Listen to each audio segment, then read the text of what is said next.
selama hidupku, biarpun saya pergi jauh,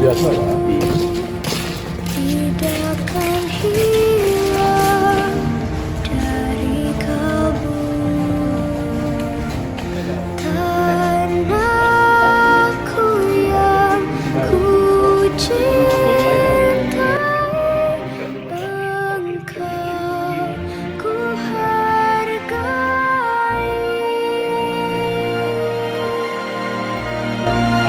Walaupun banyak negeri ku jalani, dan masyur permai di kata orang, tetapi kampung dan rumahku Kalau kami pada sini, sering kami dengan ibu. Nah, karena kebetulan kita kawan. Mas saya bilang, sekarang perikanan yang bisa saya ini orang perikanan aja lah.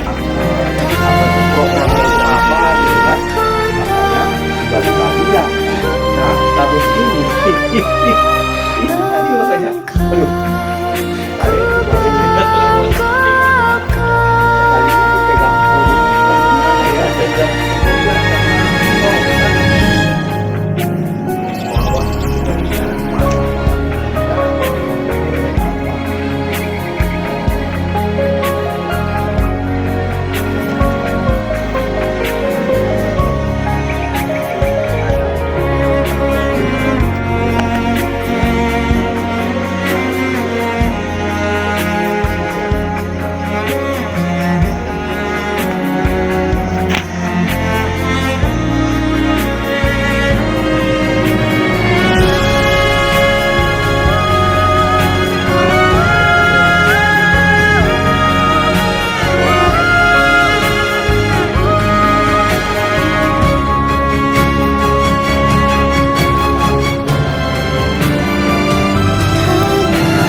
pengabdian masyarakat,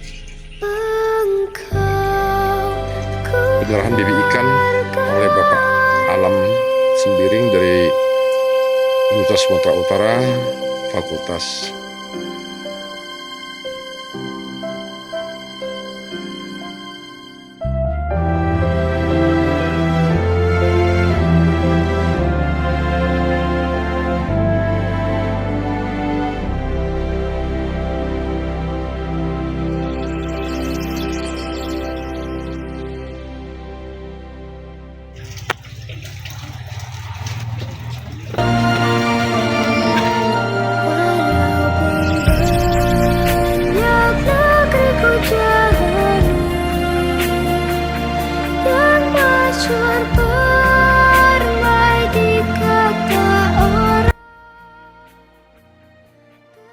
mengucapkan terima kasih kepada rombongan yang datang dari Universitas Sumatera Utara, dalam hal ini yang melaksanakan kegiatan pengabdian kepada masyarakat. Selamat datang Pak Alam dan juga adik-adik kami mahasiswa hadir di tempat ini, langsung bersentuhan dengan masyarakat. Kami sangat bersyukur karena kegiatan pengabdian di kita ini biasanya terutama sudah banyak menyentuh kelompok-kelompok kecil seperti ini. Ya, jadi memang kita lakukan juga biasanya dalam bentuk kegiatan-kegiatan yang nyata. Kawan-kawan kita di sini, adik-adik di sini, abang-abang ini adalah pelaku usaha pembenih ikan, sama profesinya. Jadi makanya kesempatan ini cocok untuk memang dipraktikkan atau diikuti. Mengapa topik yang kita ambil itu tentang tentang lingkungan ya. Jadi Bapak kalau di kegiatan kita pembenihan itu yang pertama memang membutuhkan banyak air. Jadi kalau dia misalnya membenihkan ikan, mulai dari persiapan memijahkan namanya, mengawinkan, kemudian telur nanti ada, menetaskan telur, kemudian telur ini nanti yang menetas ini dikembangkan, itu selalu butuh air yang banyak. Ya. Dalam kondisi ini, air di tempat kita tidak selalu dapat yang terbaik. Karena di dataran rendah seperti ini banyak juga air yang gambut, karat, inilah yang dihadapi. Oleh karena itu dibutuhkan yang namanya teknologi-teknologi atau pendekatan-pendekatan bagaimana air itu mendekati layak, ya, mendekati layak untuk digunakan di budidaya. Kemudian selain tadi memang sumber airnya yang perlu banyak, juga memang dalam kegiatan budidaya ini, baik itu pembenihan pembesaran, itu kan selalu ada input yang baru, itu pakan Pak. Pakan ikan itu untuk tumbuh bagus biasanya kita menggunakan protein tinggi. Protein itu bisa di atas 30-an lah Pak. Itu yang namanya untuk yang bagus lah untuk pertumbuhan. Tentu pakan ini ada yang termakan dan ada yang jadi feses, dan inilah yang sering membuat dinamika air itu, perubahan-perubahan itu sangat rutin terjadi lah gitu. Jadi kadang baru kita kasih makan, ikannya nggak langsung makan, ternyata amoniaknya tinggi. Mau tidak mau ganti air. Nah, jadi itu sering terjadi. Kemudian begitu juga, kadang-kala memang pakan itu yang kita berikan ya kan membusuk juga ya kan. Nah gitu juga yang dialami oleh kawan-kawan di sini. Dan harapan kita dengan praktik ini menjadi budaya. Bagaimana kita pendekatan yang murah, ramah terhadap lingkungan untuk bisa membantu menjaga air ini yang layak untuk kita. Ya mungkin kita juga di rumah gitu kan. Begitu misalnya kamar mandi kita aromanya lain ya kan, selera makan hilang ya kan. Emosi naik ya kan. Kalau sudah selera makan hilang, emosi naik, penyakit pun cepat datang. Begitu juga mungkin hal sederhana yang terjadi di ikan itu. Jadi mau tidak cara pendekatan yang kita adalah bagaimana menjaga ini nanti kestabilan ya kan, kestabilan dari kualitas air. Inilah dampak dari positif dari yang harapan kita ya untuk yang di menghasilkan probiotik ini ya. Kalau prakteknya nanti berapa persentasinya kita sudah hafal ya kan? Nanti kita praktekkan di sana ya. Yang belum atau udah pernah coba Pak? Belum ya kan Pak? Nanti dicoba ya Pak ya. Divideokan nanti, mana tahu kita praktekkan di rumah ya kan? Nanti bisa juga nanti kawan-kawan. Jadi ada di di Eksosongan itu. Di Eksosongan itu seperti yang tadi dia udah berkaya. Diperkaya dengan ada istilahnya produk tanaman itu. Tadi kan saya bilang misalnya kayak kunyit lah ya. Tapi ada produk-produk lain yang memang memiliki kekuatan untuk meningkatkan ketahanan tubuh, ya kan? Jadi dicampurkan. Nah, jadi begitu difermentasi, itu pun sepertinya bahan aktifnya yang ada di kandung itu jadi keluar dia gitu. Jadi kalau misalnya dia merasa ini kondisi lingkungan kita inilah mendung, nggak bagus untuk ini ikan, dia langsung kasih dan dia bisa tercegah itu. Jadi kalau ini nanti hari ini kita buat hanya yang biasa dulu, nanti kita coba belajar itu. Ya kan? Karena memang kadang-kala setiap tanaman itu memiliki keunikan. Ya mungkin ini bisa menangani bakteri, yang satu lagi nanti bisa menangani mikroba yang lain, protozoa dan lain-lain ya kan. Dan nanti kita bisa sangat beda.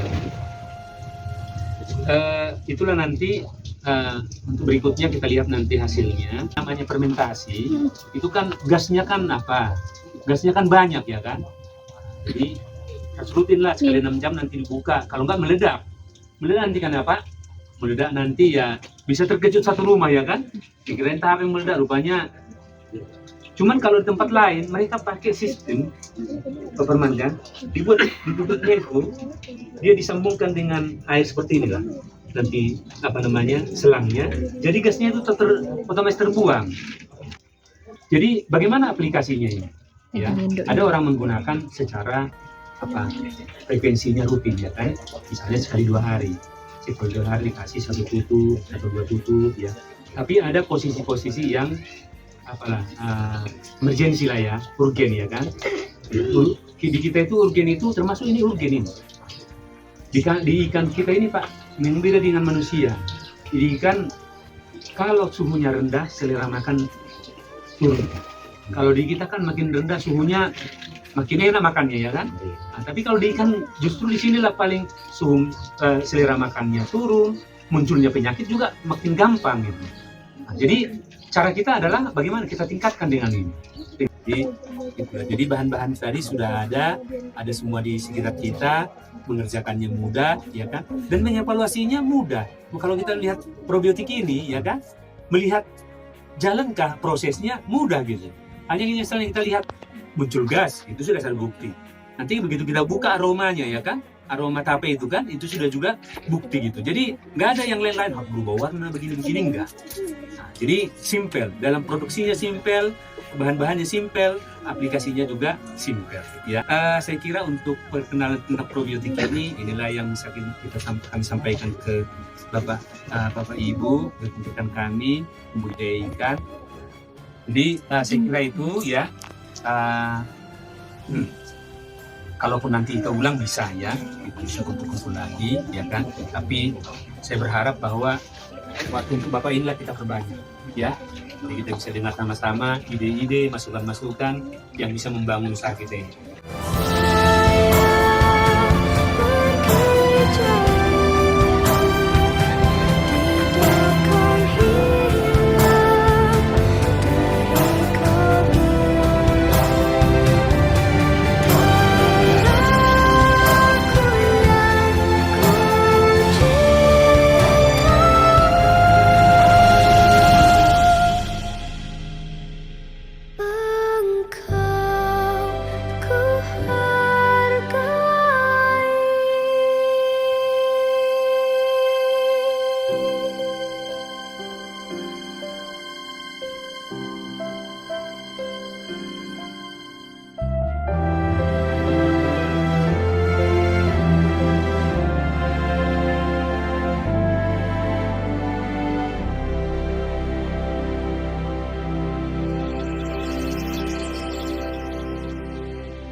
Itu dia sampai ada ikan.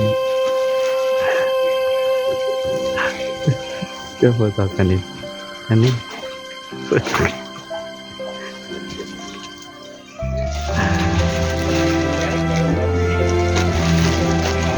kasih makan nggak? Kalau kasih makan mungkin biasanya